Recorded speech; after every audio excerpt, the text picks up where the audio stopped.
최소한 우리가 해야 되는 외교적인 관계들은 유지를 해야 되는데 또 이 안에서 이제 미국이 생각하는 질서 자체가 중국 러시아에서 무너진다. 전면전만 있을까요? 천 가지의 다른 시나리오가 있죠. 어떤 시나리오가 어떻게 펼쳐질지 모르는데 저희가 보기엔 외교에 관해서 우리는 너무 순진하게 생각하는 것 같아요. 말한 건 다 약속을 지켜야 되고 문서에 쓴 거는 다 지켜야 된다는 어떻게 보면 굉장히 스몰 레이션 컴플렉스. 지금 트럼프 대통령 JCPOA 취임하자마자 이란 딜 쓰레기 버렸잖아요. 우리 강대국이 아니까 그런 식으로 행동하면 안 되겠지만 우리는 약속을 하면 반드시 구체적인 형태로 지켜야 되는 줄 알고 대만계의 전면전 때 참여하느냐 안 하느냐 두 개로만 보니까 답이 없죠. 근데 지금 하고 있는 거는 마치 벌어지고 있을 위기에 대해서 함께 맞서자는 형태로 다국적 훈련들이 굉장히 많은 곳에서 벌어지고 있고 안타까운 거는 한반도 안에서도 한국만 빼고 문 걸어 잠그고 자기끼리 맨날 회의해요. 왜? 한국은 대만 얘기하면 싫어하니까. 이게 오픈하고 클로스드를 너무 구분짓지 않고 하다 보니까 그런 부분들에 있어서 조금 마키아벨리처럼 교활하게 좀 할 필요가 있다. 예, 심층 인터뷰 시작하겠습니다. 안녕하십니까, 김영롱입니다. 오늘 인터뷰 시간에는 오랜만에 국제 외교 관계 얘기해 보도록 할 텐데요. 특히 아시아 지역, 여러분들이 잘 아시는 중국과 일본과의 관계들 그리고 우리나라의 역할에 대해서 한번 얘기해 보겠습니다. 사실 중일 간의 갈등이 계속 이어지다 보니까 이게 경제적인 반사 이익을 넘어서 과연 다자 외교 그리고 실용 외교 사이에서 우리가 어떤 전략을 펼칠 수 있을 것인가에 대한 궁금증도 여러분들이 참 많으실 텐데요. 사실 지금 중국이나 일본과 관련해서 나오고 있는 이슈들도 보면 약간 전문가들 사이에서도 해석이 좀 분분하고요. 특히 최근에 나온 미국의 NSS만 보더라도 그 내용에 대해서 의미 부여를 그리고 방점을 어디에 찍느냐에 따라서 해석이 좀 많이 엇갈릴 것 같아서 오늘 심층 인터뷰 시간에 이 부분에 대한 이야기들 그리고 과연 우리는 어떤 스탠스를 보여야 될 것인지까지 한번 이야기해보는 시간 가져보도록 하겠습니다. 오늘 국방대 안전보장대학원의 김영준 교수와 함께합니다. 어서 오십시오. 예, 안녕하세요. 안녕하세요. 워낙 이슈들이 많으니까 그 이슈 하나하나 좀 설명을 해주시면 거기에 따라서 후속적인 제 궁금증을 한번 자유롭게 한번 여쭤보도록 할 텐데 일단 첫 번째는 미국의 NSS부터 한번 얘기해 보도록 하겠습니다. 오프닝에서 말씀드렸지만 이것도 해석이 좀 분분하더라고요. 일단은 주요 내용과 그리고 관전 포인트 어땠었는지 한번 얘기를 해주시고 저도 궁금한 거 한번 질문 드리겠습니다. 네, 트럼프 대통령에 대해서는 워낙 많이 알려져 있으니까 그런갑다 하는 거지만 NSS 같이 이제 공식 닥트린이라고 하죠. 화이트하우스에서 퍼블리시를 하는 그 문서에는 과연 공식적으로 뭐가 담길까? 미국에서는 특히 이제 페이퍼 컨트랙 같은 어떤 법률 기반의 사회이기 때문에 중국 러시아 바라볼 때랑 다르게 이 공개적으로 기관에서 퍼블리시가 된 문서들에 굉장히 많은 집중을 하게 되는 경향이 있었는데 이번 트럼프 행정부도 과연 트럼프 대통령이 떠들고 다닌 얘기들이 과연 얼마나 담길까? 또 하나의 백미는 제가 보기엔 큰 논쟁은 아닌데 홈랜드 시큐리티 소위 말해 자국 본토가 우선이냐 아니면 바이든 트럼프 1기 때부터 이어져 온 중국 때려잡기가 우선이냐 그 논쟁 중에 뭐가 탑 프라이어리티로 들어갈까? 그게 이제 관심이 좀 가는 부분이었습니다. 근데 지금 공개된 내용들 아마 대부분 언론을 통해서 많이들 접한 건 아시겠지만 홈랜드 시큐리티 이제 마가 세력의 어떤 그런 내용들이 대부분을 차지했고요. 중국과의 어떤 집중되는 문제조차도 바이든 행정부와는 결이 다른 소위 말해 대만 위기라든가 무력 충돌에 대응하는 집단적인 동맹들의 규합을 항상 외쳤던 가치 동맹이 아니라 트럼프는 경제 분야, 산업 분야, 무역 분야, 소위 말해서 어떻게 보면 이 3프로 TV 시청자분들이 더 집중해서 볼 수 있는 분야들에 대한 중국 견제를 집중하고 소위 말하는 대만 위기 같은 전쟁이지만 일어날 것 같지 않은 트럼프 입장에서는 그런 부분들은 과감하게 뺀. 그리고 또 하나 재밌는 건 러시아나 북한 관련해서 거의 언급이 없거나 사실상 화해를 위해서 오픈을 시킬 정도의 내용 아니냐 할 정도로 위협의 수준이 거의 제거된. 이게 발표되고 나서 러시아 정부에서는 과연 우리 생에 볼 수 있을까 할 정도로 러시아는 환영한다. 이번에 나온 국가안보 전략서의 내용은 러시아가 바라보는 세계 비전과 거의 동일하다라고 언급을 할 정도로 가히 충격적인 반응이 나올 정도의 북한은 반응은 없지만 이런 내용들이 담겨 있어서 트럼프 일기 때는 트럼프 대통령이 떠들고 다닌 내용들이 포함된 백서가 하나도 없었어요. 다 그냥 중국 때려잡기 내용이었고 트럼프가 2기 때 얘기했던 내용들 마가의 정신은 거의 안 담겨 있었는데 확실히 이번 2기에서는 소위 마가 세력과 트럼프가 진정으로 원하는 게 이제 백서까지 담기게 됐다. 그런 면에서 국가안보전략서를 굉장히 충격적으로 받아들이고 미국 내에서는 바이든 행정부 계열 혹은 전통적인 민주당 공화당 계열의 외교안보 인사들은 전원 다 얼굴빛이 파래진 거의 뭐 하루 종일 비판하고 지금 네. 트위터에서 난리가 난 이 나라가 망했다 수준의 지금 격앙된 반응들로 지금 트럼프 대통령을 거의 비판하는 글들로 도배가 돼 있습니다. 그래서 이번 국가안보전략서는 평소 트럼프 대통령이 얘기하던 내용들이 고스란히 담겨진 기존의 외교안보 정책에 정면으로 반하는 그런 내용으로 이제 보시면 되겠습니다. 그러니까 지금 이번 내용들을 보면 자국 본토의 안보가 됐든 경제가 됐든 이익을 우선한다는 내용으로 다 꾸려진 건데 제가 이 내용에 대해서 추가적으로 여쭤보기 전에 그냥 좀 통상적으로 그러니까 과거에 NSS 보면 뭐 예를 들어서 테러와의 전쟁이랄지 아니면 뭐 민주주의 확산 뭐 이런 대의의 내용들이 많이 담겼었는데 점점 이제 그냥 자국 우선 사실 트럼프가 하는 말이랑 크게 다르지 않은 내용들이 노골적으로 들어가지 않습니까? 이게 그냥 글로벌리 시류입니까? 아니면 트럼프 행정부니까 좀 이렇게 나오는 겁니까? 최소한 백서나 덕트린에서는 정의를 추구했던 게 1945년 이후의 미국이었죠. 좋게 보면 실용주의, 나쁘게 보면 이제 다른 나라 문제는 내팽개치는, 소위 말하는 이제 고립주의까지는 아니라고 봅니다. 저는 트럼프가 이전 정부보단 고립주의 형태를 보이지만 고립주의라면 뭐예요? 해외는 모든 미군 다 철수해야 돼요. 이제 그 정도는 안 가잖아요. 이제 그렇지만 사실상 이라크전, 아프가전 이후에 후유증들을 치유해 가려는 마가 세력의 어떤 불필요한 해외 개입은 과감하게 선을 긋는. 제가 이 방송에서 여러 번 나왔는데 트럼프 행정부 이기는 새로운 트럼피즘의 어떤 종교를 의미하는 게 아니라 새로운 역사가 열리는 시작점으로 봐야 될 수도 있다라고 얘기를 드렸는데 이런 백서에 들어갈 정도의 미국 국민의 40%에서 50% 정도가 바라는 내용들이 드디어 반영이 됐다고 보면 요거는 뒤에 트럼프가 3기를 하든 벤스가 이어가든 요 열기는 상당 부분 오래 이어질 걸로 볼 수 있는 바 우리가 볼 정도 고립주의까지는 아니지만 앞으로 이런 무드는 미국의 주류로서 자리 잡기 시작했다 이렇게 보시면 되겠습니다. 알겠습니다. 그러면 이번 NSS에 대해서 한번 얘기를 나눠 보겠습니다. 북한이 빠졌다라는 앞에서 러시아 얘기도 해주셨지만 북한 얘기가 왜 하나도 안 들어갔을까에 대해서 역시 좀 이견이 있더라고요.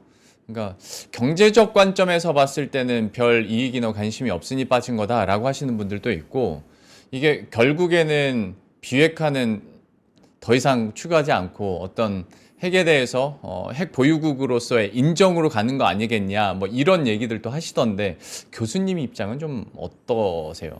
소위 그 교조적으로 들어갔어요. 소위 클링크라고 그래요. 차이나, 러시아, 이란, 노스코리아는 그냥 미국에서 전통적인 민주당, 공화당에서는 일단 넣고 봤죠. 위협이니까 이게 대응해야 되고 동맹국들을 그래서 규합을 해야 된다. 요 나라들에 대한 언급이 로봇처럼 들어갔었는데 사실 북한은 차이나, 러시아랑 같은 급은 아니죠. 이란급도 아니에요.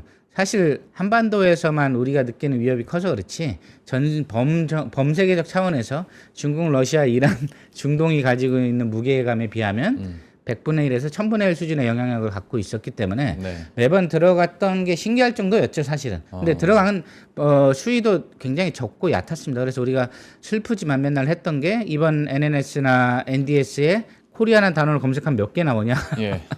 미국 애들이 알기엔 창피한 얘기지만 그런 거 세고 기사 내고 그랬었어요. 근데 맞아요. 실제 그게 맞죠. 우리나라 그 정도 지정학적 영향력에서 중요하지 않습니다. 중요하지 않기 때문에 이번에 북한이 들어가냐 마냐는 전혀 놀라운 건 아니고 북한에 대한 위협을 강조하지 않은 부분 정도가 앞으로 북한과의 대화에 오픈업을 해놨다. 또 하나는 중러 같은 메이저 이슈만 미국은 다시 유의미하게 집중하겠다라는 걸로 봐서 해석될 수 있기 때문에 북한 문제가 들어가냐 마냐 호들갑을 치는 건 우리나라만의 정서고요. 사실 미국이란 나라가 보기엔 한반도 문제 자체가 많이 들어간 적은 없었고 그나마 들어가도 몇 번 들어갔었는데 이번에 북한 정도가 아예 제외된 겁니다. 그래서 말씀하신 대로 북한의 위협이 없어져라기보단 방법 자체가 좀 달라졌고 또 하나는 지금 다시 그레이 파워에 집중하는 시대로 다시 접어들었다. 그렇기 때문에 중국이나 러시아 등의 문제에 좀 더 집중하는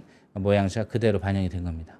말씀해 주신 대로 미국 입장에서 봤을 때는 북한이 뭐 그렇게 중요하지 않을 수도 있겠습니다만은 이게 또 우리는 우리 입장에서 해석을 하다 보니까 뭐 비슷한 질문을 드리게 되는데 사실 뭐 예를 들어서 트럼프 1기 때도 뭐 북한 관련된 게 한 17차례 있었다고 하고 바이든 때도 3차례 나왔는데 아예 뺄 건 아니지 않냐. 그러면 결국에는 뭐 트럼프가 뭐 노벨 평화상이 됐든 뭐가 됐든 간에 북한과의 관계를 위해서 좀 이런 긴장감을 좀 줄이고 핵 보유도 인정하는 수순 아니겠냐라는 거에도 어느 정도 설득력은 있어 보이는데 이거는 너무 간 해석입니까? 아닙니다. 뭐 지극히 자연스럽게 보신 게 맞고요. 중국 군축 백서에 지금 북한 비핵화라는 목표가 삭제됐잖아요. 네. 지금 전 세계가 전반적으로 북핵 문제에 더 이상 지쳐서 사실상 제재와 압박을 통해서 포기된 적도 없고 비핵화라는 게 단기간에 이루어지지도 않고 우크라이나 얼마 걸렸죠? 35년 걸렸어요. 모두가 동의했을 때. 그럼 북한 같은 경우는 동의해봤자 70년, 100년 걸린다는 얘기입니다. 그럼 70년, 100년 동안은 핵국가를 인정한 거냐? 이거는 이제 말장난이고 소위 네. 말해서 그건 의미가 없기 때문에 북핵 문제는 사실 관심 있던 이유는 한국 사람들을 해치해서가 아니라 그 핵이 테러리스트 단체에 넘어가서 네. 뉴욕이나 LA를 폭파시킬까봐 비확산 체제에서 그 불량 국가들이 테러리스트 단체의 핵을 전술핵 같은 걸 넘기지 못하도록 하는 게 방점이었어요. 예. 북한 내에 핵을 묶어두자가 목표였지. 이걸 없애는 건 좋지만 불가능하면 일단 최대한 압박하자. 그래서 제재 정도 한 거죠. 네. 6자 회담도 그거를 한 거고. 그러니까 지금 하는 거는 사실상 뭐 핵 보유가 인정되냐 마냐라는 건 사실 말장난이고 이제 그 문제 자체는 단기간 비핵화 자체보다는 단계별 비핵화라든가 군축 시스템이라든가 여러 가지 이제 방법론상의 실용적인 문제 해결을 보자라는 걸로 전 세계가 지금 합의가 이루어지는 중입니다. 그래서 이런 부분에서 한국 정부는 비핵화가 빠지고 핵을 보유하는 걸 인정하느냐 마느냐는 굉장히 현학적인 조선시대 논쟁에 불과하고요. 네. 어떻게 하면 이 위협을 줄이고 위기관리할 것인가 그런 실용적인 목적에 좀 더 집착해야 됩니다. 비핵화는 단어에 이렇게 수많은 언론에서 시끄럽게 떠드는 건 대한민국밖에 없습니다. 전 세계 미디어 보세요. 전부 다 영어로 된 한국 미디어 네. 아니면 한국 미디어만 핵보유국으로 인정하냐 비핵화 포기한 거냐 이런 거 갖고 사실은 의미 없는 논쟁을 벌이거든요. 아, 우리가 예. 그 바로 밑에 있으니까요. 예, 맞습니다. 그래서 그거는 유엔에서 인정하는 비핵화 체제 핵 보유국 인정은 전혀 없습니다. 네. 그런 게 세상에 있을 수가 없고 인도 파키스탄처럼 조금 오래된 문제로 갈까봐 걱정을 하는 건데 그것도 yes or no 문제는 아닙니다. 그래서 그 지금 NNS나 중국의 군축백서나 그런 경향으로 가고 있는 건 사실이시고 네. 아마 시청자분들이 느끼는 그대로 지금 방향성은 그렇게 드러나고 있습니다. 그러면 좀 큰 그림에서 꼭 이번 NSS 내용이 아니더라도 미국과 북한과의 대화 재개 가능성에 대해서는 혹시 교수님은 어떻게 보고 계세요? 저희 뭐 국정원 정보위원회에서 3월 4월설 얘기도 하고 그랬는데 지금 미중 그 정상 회담이 예정대로 열리면 4월 정도 얘기 나오죠. 그래서 그때 네. 이제 방문하는 시기에 다시 한번 김정은 위원장한테 그렇죠. 러브콜 보내면 화답을 하지 않을까. 이제 그때 봐야 되는 거고요. 사실 북한 입장에서는 모두가 느끼듯이 지금 상태 그대로가 나쁠 게 없죠.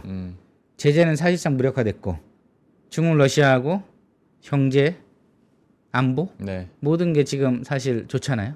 지금 굳이 리스크를 걸고 트럼프와 담판을 져야 된다면 뭐 체제 안전 보장에 준하는 것들에 대한 사인인데 정권이 교체되거나 트럼프를 계승하지 않는 공화당이 집권하면 이게 다 쓰레기통으로 간다는 것도 북한이 압니다. 네. 그러니까 요 3년짜리 정권하고 평화성 하나 받게 해야겠다고 난리를 쳐봤자 흐지부지 된다는 게 싱가포르 하노이의 결론이잖아요. 그렇죠. 그러니까 북한 입장에서 나와야 될 동기가 1%도 없긴 해요. 이게 이제 어려운 부분이죠. 네. 지금보다 더 나은 상황이 될 게 별로 없으니까 지금도 물밑접촉은 계속 하잖아요. 아니 미국에서? 에이펙에서도 네. 트럼프 대통령이 그렇게 구애를 했는데도 안 만났어요. 네, 그래서 쇼에 희생되는 병풍 역할은 이제 더 이상 안 하겠다가 이제 북한의 목표고 그런 거에 있어서 안정적으로 오래 갈 수 있는 중러와의 관계가 확실히 북한한테는 현재로서는 굉장히 베네핏이 많죠. 그렇기 때문에 트럼프 입장에서 여러 번 러브콜을 보내서 일회성 미팅이 이루어질 수는 있지만 그게 좀 유의미한 미팅이 될 수 있을지는 굉장히 많은 노력들이 필요한 시점입니다. 아, 이거 되게 교수님 입장에서는 웃을 수 있는 질문이겠는데 제 입장에서 궁금한 거 하나 여쭤보자면 북미 간의 대화 얘기가 나왔으니까 내년도 미국 중간선거도 있고 예. 연말이 되면 이제 트럼프 대통령은 노벨 평화상 후보 신청을 해야 되잖아요. 그러면 그때쯤이면 어떻게든 북한을 만나려고 하지 않을까? 라는 그냥 막연한 호기심적인 생각은 있는데 그 가능성은 없습니다. 당연히 크죠.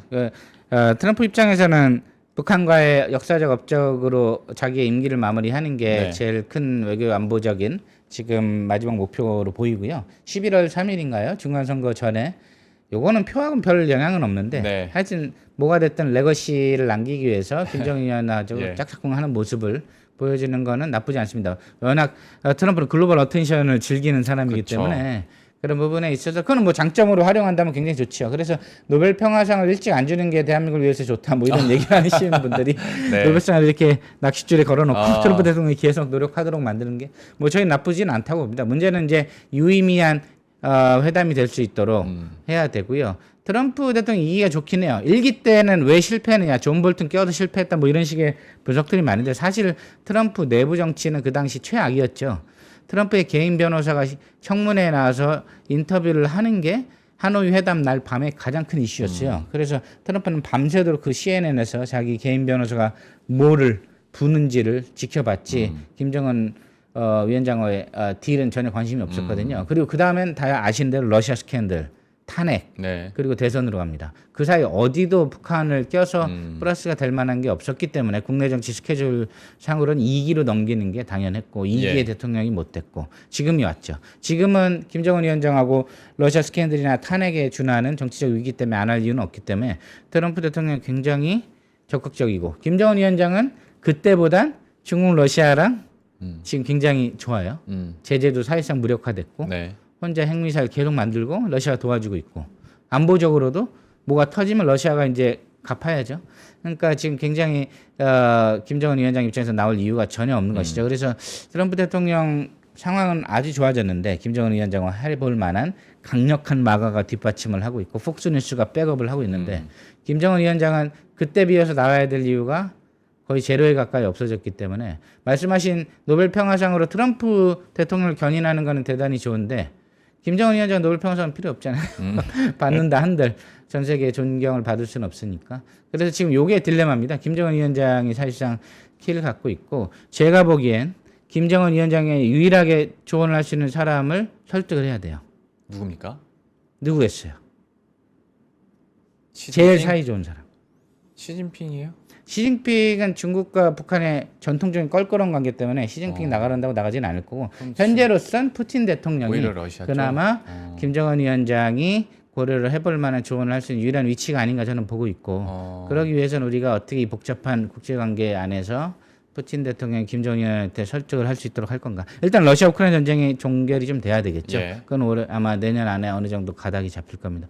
이런 수들을 저희가 좀 보면서 우리 정부가 좀 다이나믹하게 해야겠죠. 푸틴 대통령이 원하는 게 뭘까요? 저희는 알죠. 우리나라한테 원하는 게 뭔지. 네. 그걸 주는 게 맞는지.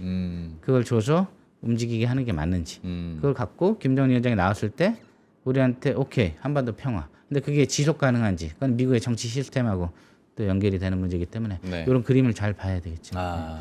참 세계에서 가장 예측 불가능한 두 인물이 트럼프 대통령과 김정은 위원장이기도 하고 여기에 이제 러시아까지 끼면 러시아가 뭐 북한을 어떻게 설득하고 할 수도 있겠지만 이게 또 중국 신기를 건드리게 되면 중국이 또 어떻게 여기서 견제를 놓을지 모를 일이니 이거는 뭐 실제로 실체화가 되면 그때 다시 한번 기회를 봐서 여쭤보기로 하고 그러면 북한 얘기는 이 정도로 마무리 짓고 이번 NSS에도 그렇지만 북한과 러시아가 빠지고 그다음에 어떤 중국 견제에 대해서도 수위가 좀 줄어들었다면 결국에는 미국이 지금 세계 전선이라고 불리는 유럽이나 중동 그리고 동아시아 지역의 어떤 전세를 감당하기엔 이제 과부하가 걸린 거를 인정하고 본토 관리에 나서는 건가에 대한 의견들도 있더라고요. 여기에 대해서는 좀 어떻게 말씀해 주실 수 있을까요? 해석이 두 가지 결이에요. 트럼프 대통령이 다 중요하다고 보는데 네. 힘에 버거워서 동맹국한테 맡기고 철수한 거냐. 네. 아니면 트럼프 대통령 자체가 러시아나 중국이나 자기 살게 내비둬. 왜 우리가 간섭이야. 그건 미국의 오지랖이야. 예. 라고 얘기하는 게 트럼프라면 네. 실제 그렇게 중요하지 않기 때문에 빠지는 거죠. 트럼프는 근데 오지랖을 많이 부리지 않습니까? 그 오지랖이 이제 경제나 무역이나 산업이라는 좋게 말하면 실용적인 거에 방점이 있을 수 있다. 그 전에는 조지 W 부시의 공화당, 레이건의 공화당이든 바이든, 오바마의 클린턴의 민주당이든 민주당은 뭘 원했어요? 인권, 세계 평화, 네. 그렇죠? 이거를 유엔과 함께 핵 없는 세상 만든다. 공화당은 미국이 패권이 되기 위해선 또 하나는 그것도 민주주의를 설파해서 이라크나 이런 데 갈 때는 민주주의 설파하겠다고 갔잖아요. 근데 트럼프 대통령은 다 헛소리다 이거죠. 두 개 다. 두 개 다 헛소리다 이거죠. 실용적인 거를 취해야 되고 당장 베네수엘라 지금 그 갈등이 많잖아요. 예.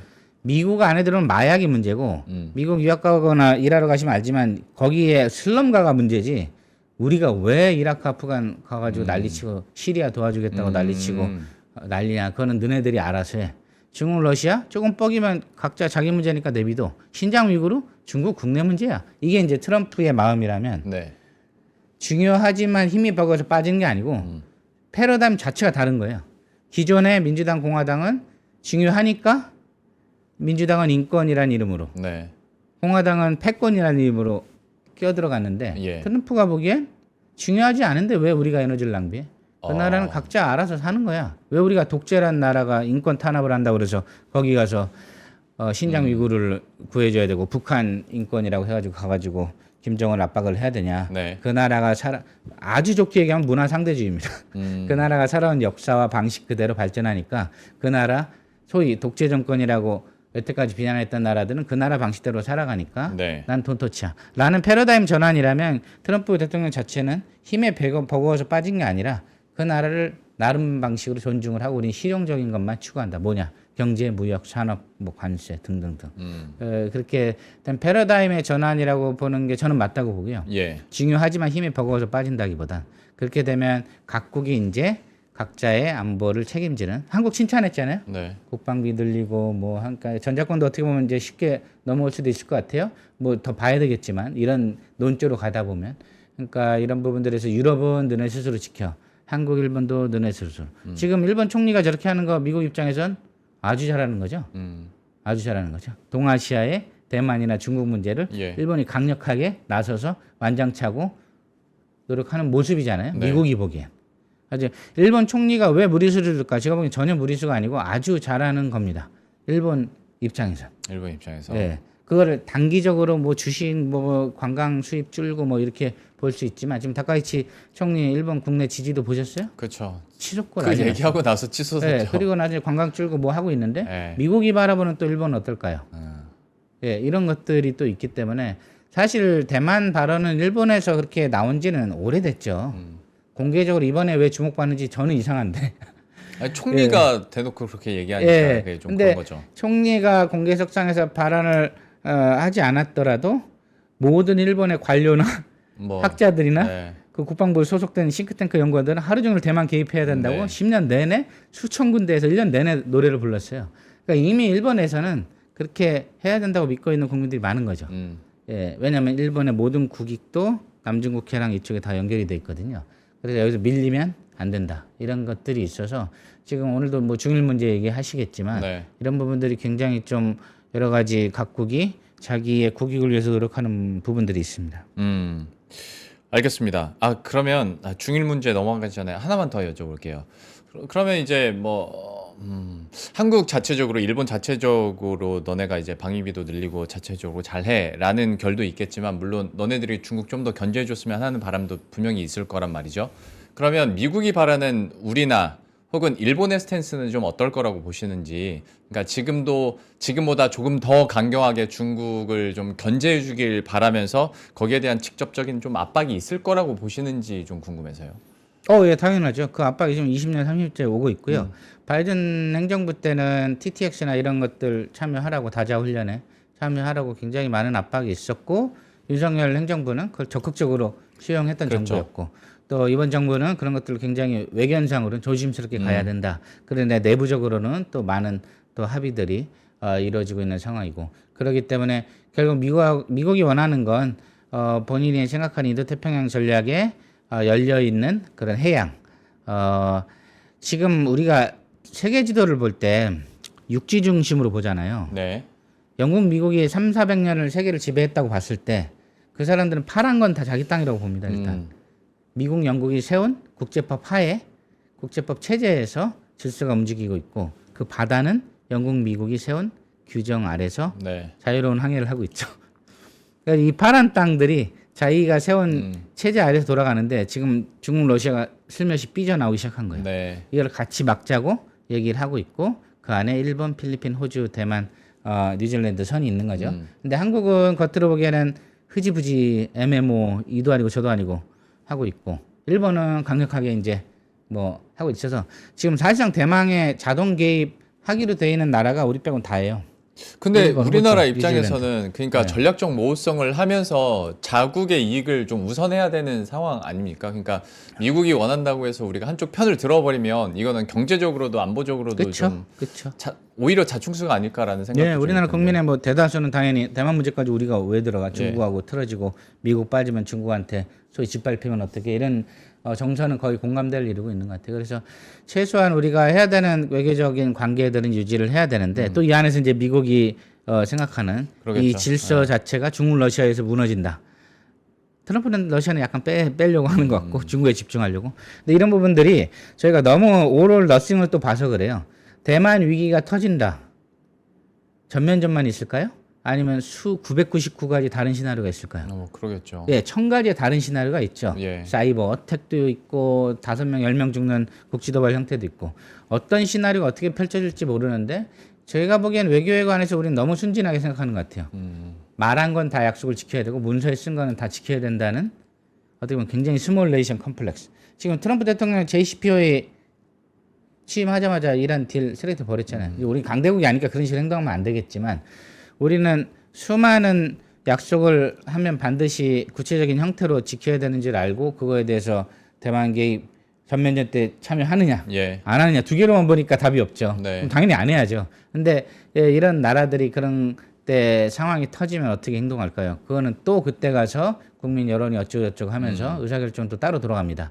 근데 지금 하고 있는 거는 마치 벌어지고 있을 위기에 대해서 함께 맞서자는 형태로 다국적 훈련들이 굉장히 많은 곳에서 벌어지고 있고 안타까운 거는 우리나라 평택에서도 한반도 안에서도 한국만 빼고 문 걸어 잠그고 자기끼리 맨날 회의해요.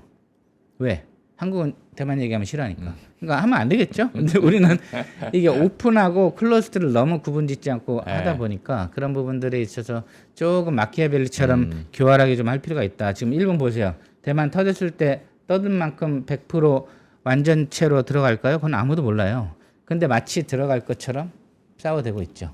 예, 그래서 얻는 이득은 명확합니다. 근데 우리가 그렇게 하자는 건 아니지만 우리도 모든 외교를 언행일치하려고 하지 마세요. 이런 국제 약속은 중요하긴 하지만 양자 간의 딜을 할 때는 그 행정부가 바뀌는 경우도 있고 이런 부분들을 다 고려해서 기민하게 행동을 해야 되겠죠.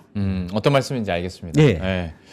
그러면 이번에는 중일 간의 산 이슈도 한번 얘기해 보도록 하죠. 주말 사이에 중국 전투기가 일본 전투기를 레이더로 조사를 했어요. 그냥 겨냥을 했어요. 이런 적은 처음이라고들 하던데 사실 레이더에서 조사한 다음에 버튼 누르면 미사일 나가는 거지 않습니까? 어떻게 보셨어요, 이 상황? 뭐 거의 옛날 중일 전쟁이나 오락에서 나오는 상황까지 간 거죠. 지금 이런 갈등도 사실 최근 건 아닙니다. 조준만 안 했었지. 우리 이제 중국, 러시아가 맨날 포킹이라고 저는 표현을 하는데 카디지 자꾸 찔러대잖아요. 네네. 항미일이 어떻게 나오는지 보는 거고 한일 간의 갈등을 유발하려고 독도 쪽에서 막 이렇게 찔러대는 경우도 있습니다. 그래서 요거는 오래된 얘기긴 한데 이번에 조금 더 이슈화가 되긴 했죠. 예. 그래서 중일 양국이 한 라인도 작동되지 않을 정도로 지금 굉장히 감정적으로 치닫고 있고 중국은 사드 때처럼 제2의 사드 때처럼 일본에 대해서 모든 관광이라든가 뭐 경제적인 거라든가 이런 것들에 대한 분노가 지금 치솟고 있는데 이런 부분들 우리가 좀 모니터링을 잘 해야 되겠죠. 우리가 뭐 말려들 필요는 없지만 이런 부분들에 있어서 갈등들이 격앙되고 있는 국제 정세는 우리가 반드시 클로스리 모니터링을 좀 해야 되겠어요. 근데 이거 레이더로 조사를 하는 거 있잖아요. 이게 뭐 국제법상까지는 제가 잘 모르겠지만 이게 무력 위협이냐 아니냐에 대해서도 좀 얘기 나오고 지금은 뭐 무력 위협까지는 아니다라고 얘기는 하는데 이래도 되는 겁니까 이게? 무력적으로 이건 충돌이 있다고 봐야 되는 거 아니에요? 모든 건 가능하죠. 지금 저희 중동 보세요. 매일매일 이란 그렇게 두개 거기는 맞고 진짜 무력 충돌이 있는 거고요. 예. 그러니까 여기서는 이란이나 이스라엘 간에 일어났던 하마스한테 일어났던 일에 비해서는 1000분의 1도 안 일어난 네. 거지만 우리는 굉장히 지금 지근거리에 있는 중요한 거니까 마칭을 하는데 법으로만 해결되는 게 있고 사실 법을 넘어서 이제 네, 강대국 간의 어떤 타협으로 이루어지는 게 있어요. 지금 이란하고 중동 보세요. 법으로 되는 게 하나도 없죠. 다 힘으로 돌아가는 질서잖아요. 여기도 사실간엔 양국이 미국이나 어떤 이런 중재를 통해서 해결을 해야 될 뿐이지 이런 부분들에 있어서 이제 법원에 가고 뭐 이런 것도 크게 의미는 없습니다. 사안만 길어질 뿐이고 결국 이제 타결이 되긴 되겠지만 굉장히 감정의 골을 깊게 갖게 하는 여러 사건 중에 하나가 될 건 분명하고요.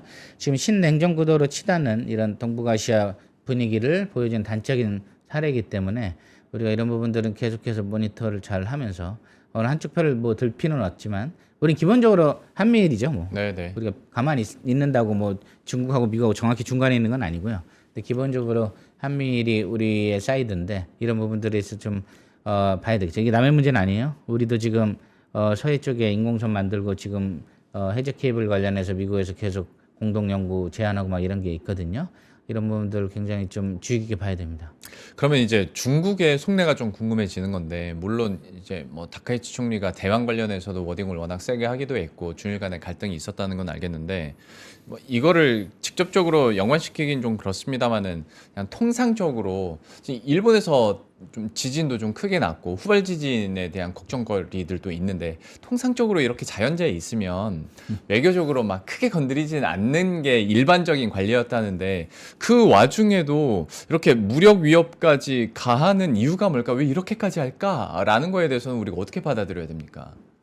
지금 중일 간의 이런 문제는 사실 다시 한번 말씀드리지만 처음도 아니고 네. 수십 년간 랭귀지 배틀이 있었고 개념 싸움도 있었고 네. 이미 일본은 대만 위기 관련해서 수많은 도상훈련이라든가 다자훈련을 미국하고 하고 있는 상황에서 다케이지 총리의 이야기에 이제 반응이 세게 나왔고 이 와중에서 이제 이런 전투기 사건이 있었던 건데요.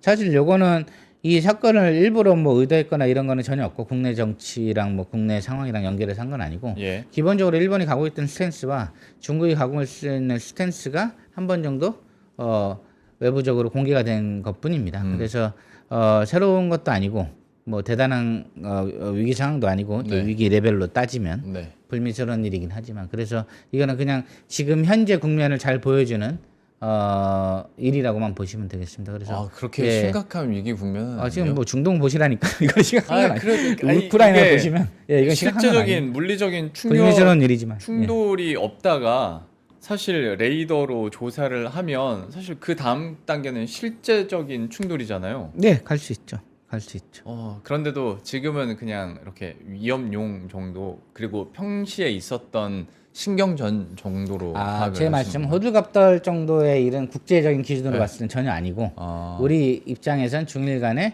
갈등은 우리한테 엄청난 데미지를 주기 때문에 그런 부분들에 있어서 우려의 목소리가 높은 건데 지금 중동이나 러시아 우크라이나에 벌어지는 일들을 백악관하고 모스크바랑 베이징 같이 보고 있어요. 그래서 네. 이거 자체는 지금 일어나고 있는 갈등의 긴장을 잘 보여주는 사건이지 네. 이게 갈등 수위로 보면 지금 아직 여기로 봤을 때 아직 요 단계입니다. 근데 평화로운 건 아니지만 예. 지금 점점 긴장이 고조되고 있는 것들이 일부 나타나고 있다. 이렇게만 보시면 되고요. 결국은 잘 해결될 거긴 한데 언제든지 무력 충돌이 좀 확산되거나 하는 일들은 비일비재할 수 있습니다. 그런 예. 부분들은 당연히 이번 사건을 통해서 좀 보여준 부분이 있고요. 뭐 막말로 우리가 얼마나 많은 일들이 있어 칼기 폭파도 하고 냉전 때는 더 많은 일들이 있긴 했죠. 일본이 납치도 당하고 북한에. 근데 이것도 불미스러운 일이긴 한데 서로 이렇게 대량 인명이 살상될 정도의 전쟁으로 가느냐 문제는 또 별개이기 때문에 저는 이런 일들은 불미스러운 일들로 우리가 이런 심튼을 봐야 됩니다. 징후들. 그리고 중국과 일본이 실제 무역의 규모가 장기적으로 어느 정도 타격이 있을까? 아니면 지금 한 몇 달 정도 이러다 말 것인가? 왜냐하면 양쪽 다 손해가 보는 문제가 있기 때문에 그런 문제는 근데 국내적으로는 네. 양쪽 다 이득입니다. 강력한 각 포스처를 나라 보여줬기 때문에 입장에서는 중국도 중국 나름대로 일본도 일본 나름대로 잃을 건 없다. 정치적으로는. 예. 알겠습니다. 제가 교수님과 한 40분 정도 이야기를 하다 보니까 느껴진 게 굉장히 무서운 얘기를 너무 이제 냉정하게 말씀하시다 보니까 좋은 얘기는 아니 전쟁 안 나야죠. 동북아에서 전쟁 안 나야 되는데 그래서 우리가 우리 문제만 너무 싶어가지고 과장해서 보는 면이 네. 있어요. 전 세계를 보셔야죠. 전 세계 수많은 사람들이 고통에 시달리고 있는데 네. 우리는 너무 동북아랑 한반도에만 묵혀 있는 경우가 많아요. 네. 중동이나 러시아에서 수많은 사람들이 죽어가고 있을 때 우리 쪽에서는 코피 흘렸다고 울고 있으면 안 되잖아요. 저 사람들은 수천 명이 죽어가고 있는데 그러니까 위기의 높이를 객관적으로 좀 봐야지 예, 그런 말씀을 좀 드린 겁니다. 예. 워싱턴의 시각이나 런던의 시각으로 봐야지. 예. 동네에서 싸움 났다고 저쪽에서 그러니까 칼부림 났는데. 참 그것도 애매한 것 같습니다. 그러니까 글로벌리하게 정세를 파악하는 것도 참 좋은데 이게 또 좀 이기적이게 들릴 수 있겠지만 남의 일과 내 일은 또 다른 얘기인 거잖아요. 근데 가까운 일에 관심이 있는 건 지금이 좋은데 지금 우리가 글로벌 책임 강국이고 전 세계를 논하는 수준의 이제 G20에서 G7 들어가는데 베네수엘라 사건이 지금 워싱턴 입장에서는 북한 문제보다 한 1000배 중요하거든요. 근데 한국이 어느 정도 소개가 됐을까요? 사람들이 이 문제에 대한 심각성을 얼마나 알까요? 제가 지난주에 워싱턴 가서 CSIS에서 빅터차랑 뭐 패널을 하고 왔는데 또 비핵화 뭐 이런 세션으로 구성이 돼서 제가 세션을 짠 건 아니지만 근데 그 문제에 관심이 없죠. 지금 그날 우리가 세미나를 하던 날 스티븐 비건도 오고 막 그랬는데 그날 하루 종일 CNN에 나온 건 베네수엘라 관련해서 세컨보트를 때린 게 전쟁 범죄냐를 갖고 헤그세스 국방장관을 막 기자들이 몰아세우고 거기 트럼프는 앉아 졸고 있었지만 네. 거기서 이제 헤그세스가 격분해가지고 막 얘기를 하는 장면이 있어요. 이 문제가 지금 미국 워싱턴 DC의 관심사에 예를 들면 그 당시에 99%라고 생각하고 있는데 우리는 그걸 같이 어느 정도는 공감하면서 가야 되는 시각이 필요한데 네. 우리는 자나깨나 365일 북한 얘기만 하고 워싱턴에서 NSS가 발견되면 북한 단어가 몇 개 나오냐를 파악을 하고 이들하고 랭귀지가 다른 거죠. 이 사람은 전 세계를 보면서 얘기를 하는데 우리는 항상 가면은 진보 정부는 북한하고 잘해볼래. 보수 정부는 가가지고 북한 혼내줘. 이 얘기만 하고 있으니까 이제 워싱턴이 보기엔 도쿄나 베이징이나 이런 나라들하고 얘기하는 거랑 너무 이제 인식의 차가 큰 거죠. 우리가 BBC 정도는 아니더라도 주요 사건이 터지고 하면은 같이 세상 돌아가는 걸 얘기하고 그게 지금 우리가 국제 경제나 무역 시스템을 보는 거잖아요. 네. 예, 그게 주식에도 영향을 미치고 여러 가지로. 근데 우리는 너무 모든 관심사가 미중 갈등하고 북한에 거의 뺏겨 있다 보니까 그들하고 얘기를 할 때 이게 대화의 주제가 너무 가죠. 그러면 그 사람들 우리나라 볼 때 소국으로 보죠. 아, 쟤네는 북한 얘기 빼고는 할 게 없구나. 근데 어느 수준인가 우리가 외국 나가면 북한 얘기 빼고 할 게 없어지는 것도 맞긴 해요. 그러니까 이런 것들을 좀 같이 봐야 된다. 그래야 그 사람들이 관심 있는 얘기를 같이 하고 거기에 우리가 기여할 게 있는지를 또 파악을 하는 건데 사실은 지금 미국이 마약으로 몸살나 있고 미국 안에서도 마약으로 문제가 커지고 이러기 때문에 남미 카르텔을 때려 부시겠다라고 얘기를 하고 있는데 우리는 가가지고 쟤네가 북한에 관심이 있나 없나 트럼프가 김정은 만나나 안 만나나 이 얘기만 지금 몇 년째를 계속하고 있어. 미국 애들 만나가지고 또 김정은 만날래 안 만날래 이 얘기만 하면 그 사람들은 이제 지긋지긋하죠. 한국 애들은 왜 오기만 하면 워싱턴에 와서 김정은 트럼프 만나는 얘기만 해. 나는 지금 베네수엘라도 바빠 죽겠고 저기 아제르바이잔도 바빠 죽겠고 지금 수단도 바빠 죽겠는데 한국이란 나라는 오면 북한 타령만 하니까 그전에 한번 기억나세요? 문재인 정부 말기 때 우리 국방장관이 에스퍼 장관 트럼프 그 말기 때 가가지고 그때 종전선언 추진한다고 막 했는데 그때 우리가 또 북한 얘기만 하니까 미국이 막 화를 내면서 우리 장관 앞에서 1시간, 2시간 강의를 했어요. 왜 중국 문제가 심각한지.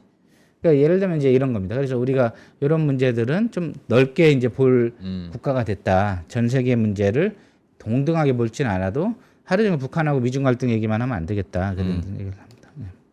교수님께서 어떤 부분에 대해 답답함을 느끼시는지 좀 알 것 같습니다. 이거 뭐 제가 저만 그렇다는 게 아니고 우리나라가 이제 국격이 올라갔으니까 세계의 문제를 좀 같이 볼 필요가 있겠다. 알겠습니다. 그 부분도 제가 충분히 공감을 하고 또 이해를 하면서 근데 또 우리들의 외교 정책에 대해서도 아니 여쭤볼 수 없으니 지금 뭐 그러면 격화까지는 아니더라도 미일 간의 이런 중국과 일본 간의 이런 갈등이 계속 이어지는 상황에서 과연 우리의 스탠스를 그러면 구체적으로 어떻게 가져가야 될까? 앞에서도 좀 어느 정도 힌트도 나오긴 했는데 우리는 또 다음 달에 일본 방문도 예정이 돼 있는 것으로 지금까지 나오고 있고 그다음에 에이펙 이후에 후속 조치들에 대한 기대감들도 참 많지 않습니까? 우리의 스탠스나 우리의 전략은 좀 어떻게 가져가야겠습니까? 일단 다른 사람들 싸움 나서 한쪽 편들면 감정이 상하니까 그렇죠. 공개적으로는 평화를 원한다고 얘기를 하고 그렇다고 우리가 뭐 한미일 편만 들 수는 없고 중국 러시아도 워낙 중요하기 때문에 또 러시아는 특히 이제 종전 협정이 이루어지면 다시 중요한 경제 파트너가 될 거기 때문에 이런 부분들에 있어서 공개적인 어떤 한쪽을 지지하거나 하는 건 아니고 이제 평화로운 문제 해결을 위해서 우리나라도 함께 하겠다라고 얘기를 해야 되고요. 방일 목적은 뭐 당연히 다 아시는 대로 한일 관계라든가 한미일 협력에 관한 이야기들이 오갈 거고 거기에 북한 문제 해결을 위한 일본의 건설적인 백업 역할도 추구를 할 겁니다. 그렇기 때문에 요 안에서 우리가 해야 되는 어떤 외교적인 여러 노력 중에 하나가 되겠죠. 예. 한일 문제 지금 이재명 정부 들었을 때 일본에서는 이제 또 한일 관계 파탄이다 막 이런 식으로 생각했을 거 아니에요? 왜냐면 기존 전통적 민주당 정부는 아무래도 일본의 역사적인 사과라든가 이런 것들을 더 많이 요구했는데 지금 보면 괜찮다 싶은 거죠. 이런 부분들에 있어서 그런 오해들이 없도록 한일 관계가 생산적으로 잘 가고 한미일 협력이 계속해서 이어질 수 있다 이런 것들을 잘 보여주는 그런 외교가 아마 될 겁니다. 그래서 일본하고의 협력은 앞으로도 계속 중요하기 때문에 또 미국과의 협력에 있어서 일본과의 협력은 또 굉장히 중요한 메커니즘이라서 네네. 아마 한미일 요 캠프 데이비드 트럼프가 아직 뭐 관심이 그렇게 있는지 몰라도 깨진 않잖아요. 네. 예, 그렇기 때문에 요 구조를 갖고 가자는 틀 그리고 북한 문제에 대한 20화 정도는 아니겠지만 다 깨치도 뭐 북한 문제에 대해서 전향적으로 트럼프가 갈 경우에 역할을 분명히 할 수 있는 부분들이 있고 일본은 이제 여러 부분들을 할 수 있기 때문에 저는 그런 한일 아마 회담이 되지 않을까 기대를 하고 있습니다. 이 질문 드리면 교수님한테 또 한 소리 들을 것 같긴 한데. 아닙니다. 좋아요. 중일이나 그러면 북미 사이에서 우리의 역할에 대한 궁금증들을 많이 갖고 계세요. 뭐 예를 들어서 북한과 미국 사이에서는 우리가 중재자 역할을 할 수 있나? 중국과 일본 사이에서는 우리가 그래도 어느 정도 이득도 가져가면서 그 중간에서 좀 플랫폼 제공을 할 수 있을까에 대한 기대 반, 뭐 걱정 반, 희망 반이 있습니다. 여기에 대한 우리 역할론에 대해서는 좀 어느 정도 유효하다고 보세요? 이상적인 건 중재자죠. 근데 중재 잘못했다 딱이 맞을 수도 있기 때문에 그렇죠. 예, 네. 중재하면 좋죠. 페이스메이커 대통령 얘기하셨지만 뭐 페이스메이커 북미 간에 우리는 뒤로 빠져서 도와준다. 또 어떤 분들은 한반도 문제 주인이 우리인데 무슨 소리냐 뭐 이렇게 화내시는 분도 있는데 네. 하여튼 뭐가 됐든 방법 없는 얘기니까 중일 문제도 어줍지 않게 뭐 끼는 것보다 당연히 한중일 같은 것들이 부활될 수 있도록 정상회의나 이런 것들 노력은 당연히 하는데 이 문제는 잠잠해질 때까지는 섣불리 어느 쪽의 편을 들거나 하는 경우는 없어야 되고요. 이런 부분들에 있어서 양자 만날 때는 같이 그냥 취임사를 넣어줄 수 있겠죠. 그거는 뭐 공개되지 않는 회담 같은 경우에. 우리가 지금 한중 정상회담도 또 다시 해야 되거든요. 예. 한일도 해야 되고. 굉장히 좀 쉽지 않습니다. 그래서 이런 부분들을 좀 잘 해나가는 게 저희의 통치수리자 외교겠죠. 저는 늘 서희 얘기를 하거든요. 네. 서희 같은 외교를 해야 된다. 아니면 뭐 비스마스크라도. 독일이 그때 세력균형 잘 했듯이. 아니면 서희처럼 단판을 져가지고 외교적으로 뭔가 얻듯이. 그게 이제 주변 국가의 정세를 잘 파악한 다음에 서희가 얻어낸 거잖아요. 이제 이런 것들을 해야 되는 위치가 저희 위치이기 때문에 이런 부분들은 늘 주시를 하고 양자 회담에서는 뭐 문 닫고 뭐 같이 욕해줘도 됩니다. 근데 문 열고 이제 공개할 때는 굉장히 세련되고 노련하게 해야 되겠죠. 하여튼 다자 외교의 장점을 좀 살릴 수 있는데 어떤 중재자로서 너무 과잉한 노력을 하려고 하면 오히려 또 안 좋을 수도 있다. 뭐 이런 부분도 있겠죠. 좀 구체적인 사안에 대해서 그러면 우리의 스탠스를 좀 여쭤보자면 일단은 핵추진 잠수함과 관련돼서 얘기는 드려보겠습니다. 미국과에 대한 이런 이야기들이 나오고 있는 과정에서 중국은 당연히 불편할 수밖에 없어요. 우리가 핵추진 잠수함을 허용해 달라는 이유 중에 하나가 우리가 중국 경제를 위한 거다라고 직접 말을 했으니 중국은 당연히 불편할 테고 그러면 우리는 이걸 외교적으로 중국과는 어떻게 이걸 풀어나갈 것인가에 대한 해안은 좀 있으십니까? 중국의 반발이 생각보다 크지 않았던 게 사드는 미국 거잖아요. 네. 미국 거를 갖다 놓고 하겠다는 걸 우리가 왜 막지 않았냐 이거 갖고 이제 한 거죠. 우리 미사일 가이드라인 풀었을 때 같은 논리를 미국하고 풀었죠. 너네 무기 갖다 놓으니까 안 되겠더라. 우리 걸 늘려가지고 호이 너네가 중국을 견제하려고 그러면 우리 미사일이 낫다. 지금 원잠도 같은 거예요. 원잠이 북한만 상대하려면 필요는 없죠, 사실. 군사 기술적으로는. 왜냐면 이 가까운 나라에서 뭐 얼마 이게 필요하다고 생각하는 이유는 이제 결국에는 아무도 얘기하지 않지만 중국 문제 혹은 넓게 보면 러시아까지 궁극적으로 필요하다. 자주국방을 위해서도 필요하지만 그렇기 때문에 요거는 굳이 우리가 중국이 화를 내지 않을까 하면서 미리 달랠 필요는 없습니다. 요거는 사실 주한미군이 한국에 있잖아요. 우리끼리 이 안에서 반미네 뭐 친미네 뭐 할 필요 없지만 미군이 한국 땅에 있는 그날까지는 우리는 그냥 미국하고 완벽한 군사 동맹입니다. 예. 이거는 뭐 중국도 그렇게 보고 있고요. 미군 철수하라는 얘기는 겉으로는 하지만 실제 철수가 된다고 보고 주장하고 있지는 않고요. 중국 학자들도. 북한조차도 주한미군이 북한을 침공하는 게 아니라면 통일 이유든 평화협정 이후에도 미군이 머무르는 건 좋다라고 얘기를 했거든요. 이런 부분들에 있어서 이미 미군하고 군사 동맹이고 매일 연합훈련을 하는데 뭐 그걸 갖고 중국이 삐지지 않았을까 화내지 않을까 하는 반응 자체는 우리가 너무 의식을 하는 거고요. 그 자체는 그냥 우리가 중국하고 외교적인 관계를 잘 다리면서 그렇게 넘어가면 됩니다. 그래서 이건 자주국방에 관한 이야기이기 때문에 특정 국가를 겨냥하지 않는다 정도의 발언으로 하시면 되고요. 예. 원점 자체는 근데 이게 약속했다고 되는 게 아니에요. 이번에 제가 워싱턴 갔을 때 비공개 회의 때도 바이든 행정부 때 오커스 했던 차관보들하고 이제 회의했어요. 그 사람들 야 정치인들 위해서 사인한다고 돌아가는 거 아무것도 없어. 오커스도 지금 안 돼. 오커스 어떻게 됐죠? 영국에서 1억이, 호주에서 2, 3, 4억인데 2, 3, 4억이 안에 미국이나 아예 탑승하는 식으로 항해일지 같은 걸 다 공유하게 돼 있어요. 그럼 우리가 미국하고 항해일지 공유할 거냐? 이런 부분들이 다 남아 있기 때문에 어디서 지을 거며 팩트 시트에 글로 안 썼잖아요. 계속 지금 줄다리기 해야 됩니다. 근데 미국의 에너지부나 비확산 담당자들은 해줄 생각이 전혀 없어요. 그냥 정치권의 탑 리더인 트럼프 대통령이 우호적인 거고 밑에 있는 모든 관료 집단, 전문가 집단은 해주고 싶어 하지 않아요. 그럼 앞으로 이제 시작입니다. 이제 협상이 시작된 거고 그걸 위해서 안보실이 노력하겠다고 얘기를 한 거고 기왕이면 한국에서 짓겠다고 얘기를 한 거죠. 그래서 원자민이 됐다고 보시는 거는 전혀 말이 안 되고요. 이제 첫 물꼬를 텄다. 이제부터 지나긴 5년, 10년가의 협상이 이제 시작됐다. 그럼 트럼프 대통령 물러나면 누구랑 협상해야 돼요? 이게 계속 남아있는 겁니다. 그래서 중국의 반발이 생각보다 격렬하지 않은 게 이런 이유도 아마 있을 수도 있어요.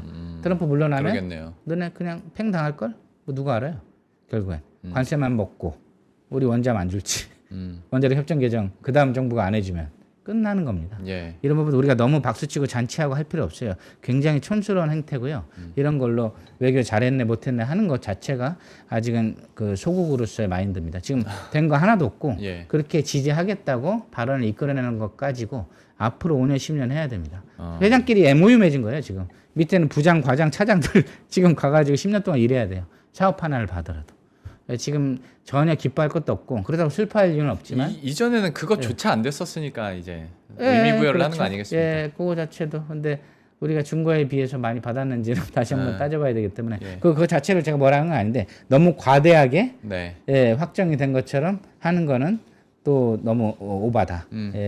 이런 부분들을 좀 우리가 계속 노력을 해야 된다. 그러면 논리를 만들어야 돼요. 미국의 원자력 협정 개정을 반대하는 사람들이 다 이유가 있는 거거든요.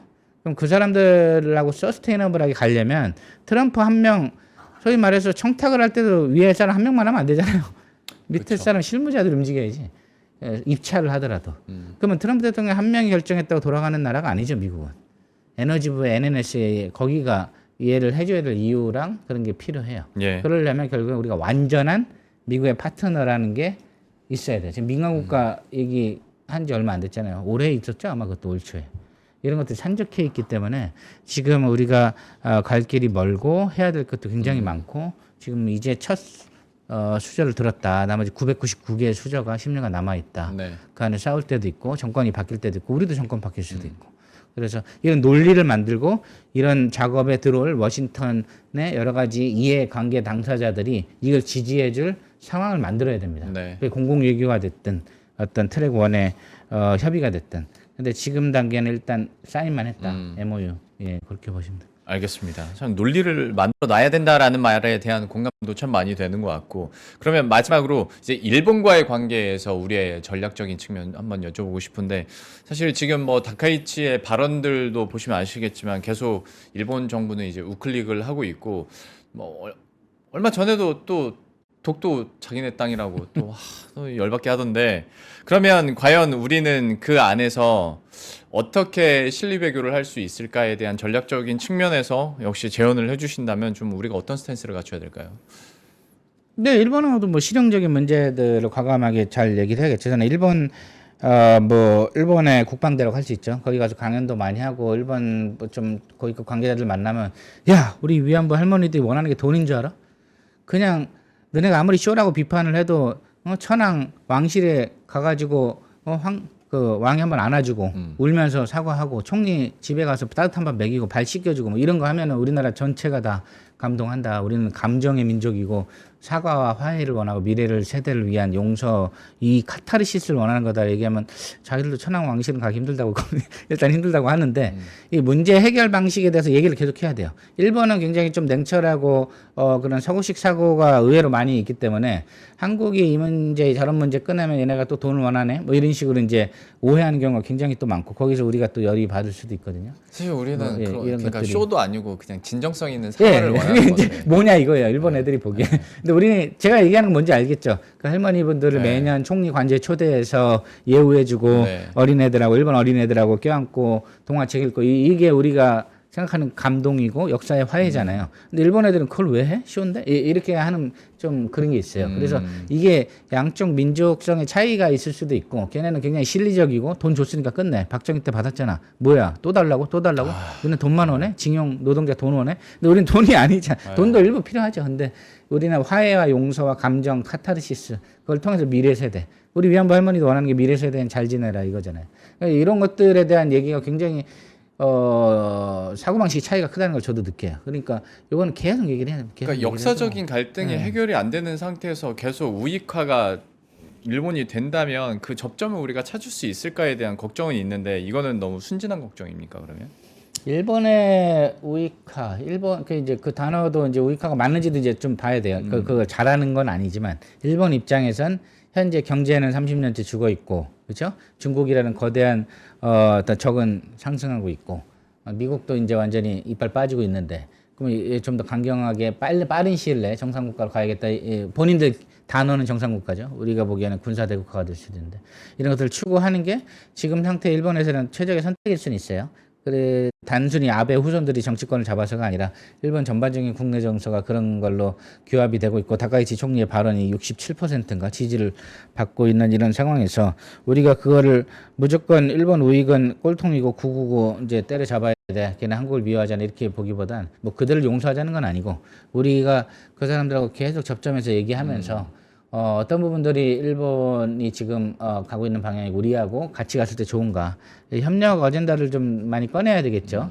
지금 개인적으로 일본에 수많은 관광을 가고 하는 걸 봐서는 이제 그런 것들은 많이 바뀐 것 같아요. 노조편한 게 불과 몇 년 전이에요. 네. 정치인들이 스시 먹다가 날아가고 하던 게 이제 그런 해프닝은 없잖아요. 그러니까 이런 굉장히 실무 차원에서 인간적인 교류들이 좀 많아지고 우리가 일본 개개인을 좋아하잖아요. 사람들 겸손하고 착하고 이러잖아요. 그러니까 그런 부분들에 관해서 더 많은 인적 교류들이 좀 필요한 것 같아요. 그래서 그러다 보면 초중고 때 교류도 많이 하고 일본하고 미국하고는 늘 같이 가야 되기 때문에 저희가 이런 부분들을 격앙되는 거를 좀 자꾸 고조하는 것들이 좀 정치인들이 좀 자제를 해야 되고 그런 뭐 독도의 날 같은 거 일본에서 만들고 막 이러는 것도 우리가 화가 나긴 하지만 잘 풀 수 있는 쪽으로 가지 않으면 너무 전선을 많이 만들면 일본이나 우리나 득이 될 게 없기 때문에 지금 우리 북한 하나도 보고 없잖아요. 북한 하나 해결하려고 지금 30년 넘게 핵 문제 하고 있는데 좀 좋은 쪽으로 가야겠죠. 예, 쉽지 않습니다. 그렇지만 쉽지 않습니다.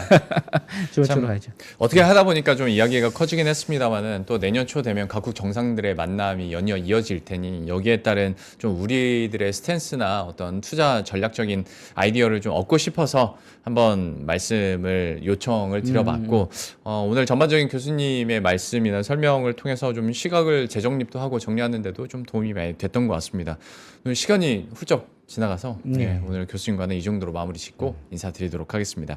국방대 안전보장대학원의 김영준 교수와 함께했습니다. 오늘 말씀 고맙습니다. 예, 감사합니다. 2026년 준비되셨나요? 새해에는 투자 수익도 삶의 방향도 180도 바꾸고 싶다면 지금이 바로 그 순간입니다. 스타트 2026 위크 1 12월 13일 토요일 최장기 베스트셀러 돈의 속성의 저자이자 스노우폭스 창립자인 김승호 회장이 단 하나의 질문을 던집니다. 어떻게 투자할 것인가? 그리고 그 자리에서 당신의 생각을 뒤흔드는 실전 Q&A가 시작됩니다. 위크2 12월 21일 일요일 저속노화의 정희원 소장 그리고 3프로TV 구독자가 사랑한 투자 전문가 윤지호 대표와 안유화 원장 여기에 데이터로 세상을 읽는 송기령 작가까지 인생 건강 투자 그리고 한국 사회 2026년을 관통할 모든 이야기가 단 하루에 압축됩니다. 얼리버드 마감 전에 위즈덤 칼리지 2026학년도 입학 등록만 하시면 이 모든 강연에 무료로 참여하실 수 있습니다. 하지만 좌석이 한정돼 있어 등록 순서대로 선착순 마감됩니다. 지금 바로 망설이지 말고 영상 아래 링크에서 확인하세요.